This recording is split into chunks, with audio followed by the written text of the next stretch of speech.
I am so tired of hearing Christians say, just let God work. Because if my job is literally to work, why does it feel like I'm somehow standing in my own way? What does it even mean to let God work when you have a business to build or when you have a channel to build? And I'm using myself as an example, but if you have something different, place yourself in whatever situation you have.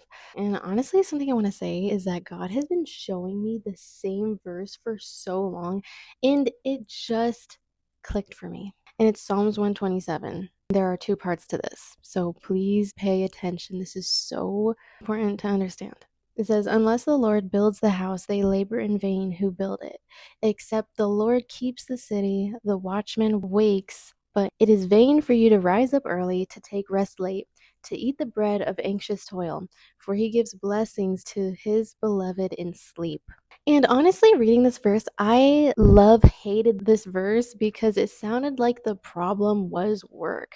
But that didn't make sense because the Bible consistently tells us to not be lazy. So if work isn't the problem, then what is? And I realized that this verse never said that building was wrong. Here we go. I'm going to explain this. The builders are still building. The watchman is still watching. So the problem wasn't work, the problem was the anxiety. It specifically mentions anxious toil. So to define anxious toil, that is when you start acting like your effort is the only variable to success. It's checking the analytics every hour. It's feeling guilty when you rest. And it's believing if you just worked a little harder, maybe thought harder, or worried harder, you could guarantee yourself an outcome. And I just want to give an example of the line of thought because I feel like for people like me, it's so hard to understand what anxious toil is. So, anxious toil sounds like if this business falls, then everything falls apart. So I have to keep working. But working with God, on the other hand, sounds like I'm going to steward the gifts that God has given me and I'm going to give this my best shot.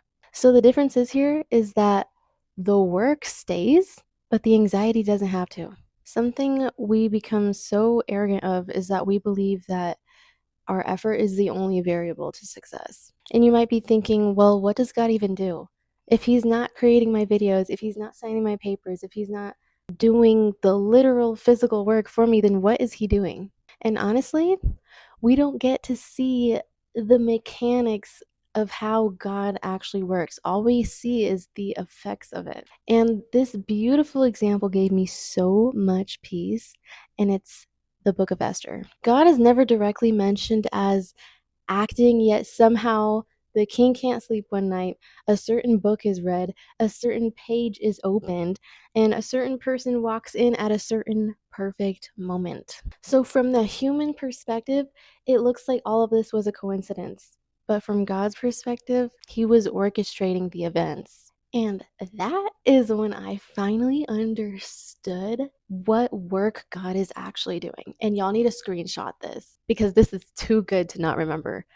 God does the part that no amount of effort can force. You can make the video, but you can't make someone click. You can improve your skills, but you can't force an opportunity.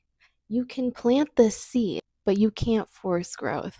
That, my friends, is where God works. So, no, trusting God doesn't mean working less. You still have to show up. You still have to be faithful, and you still have to do the work. But you don't have to carry the responsibility of every outcome. And that is what Psalms 127 was trying to teach us all along. So maybe the reason you're exhausted isn't because you're working too much. Maybe you're carrying the responsibility that was never yours to carry. So let me ask you, what outcome are you trying to control that God never asked you? Or what's one area of your life where you've confused faithfulness with control? Let me know below. I love you guys. I'll see you in the next video.